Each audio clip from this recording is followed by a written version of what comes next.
What I've created is a series of videos of helping women learn how to work with their natural nails. I've always been blessed with great looking nails, but from time to time we do have breakage, and it's usually when you least likely expect it. And what I've seen happen is a lot of times that a nail will get broken and then it gets filed or clipped off, and then all of a sudden you have one short nail and other long nails, and then that compromises the longer nails.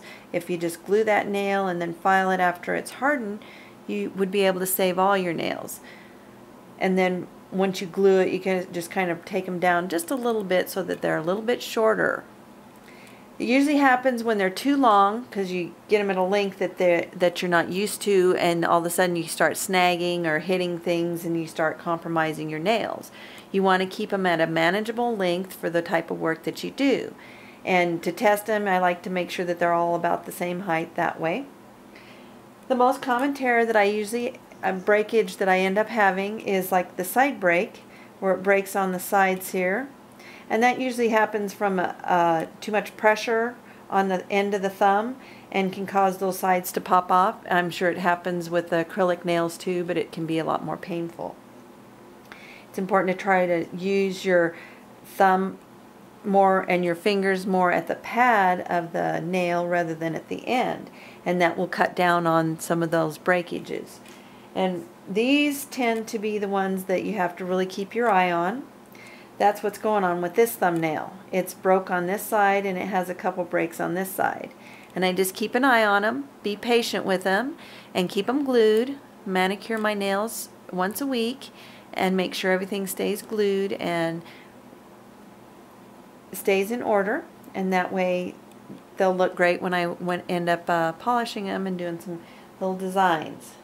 The next type of breakage that I've had is a tear, where it just tears off from an impact or kind of hit something too hard or whatever, and it can actually tear all the way off.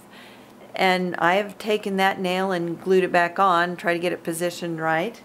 But if it's still attached, it's even better, because what happens is it's still in place, and all this rigid material in here will glue really well. You just pump a lot of nail glue in there, hold it down real tight, and let it adhere really good, and then just let it dry and harden. And once that's happened, you can go ahead and come back and then file off any excess glue.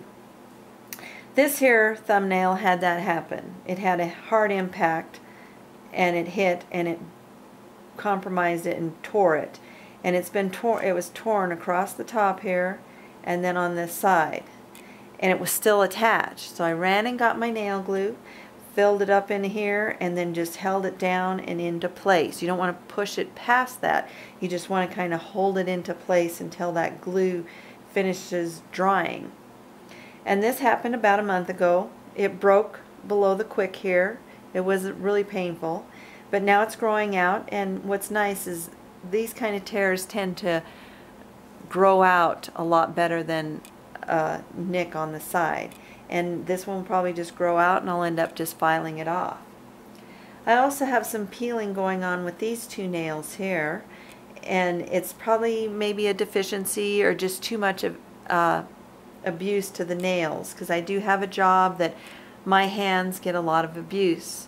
And I've found some products that help fill in the ridges and strengthen the nails and kind of take away the color. And when you manicure your own nails on a regular basis, like once a week, you can keep an eye on these and just keep them manicured and strong. Glue when necessary, and just be patient with your nails and keep them at a manageable length that you can handle with the least amount of breakage. Now my nails are ready for some color and some designs. Have fun with your nails.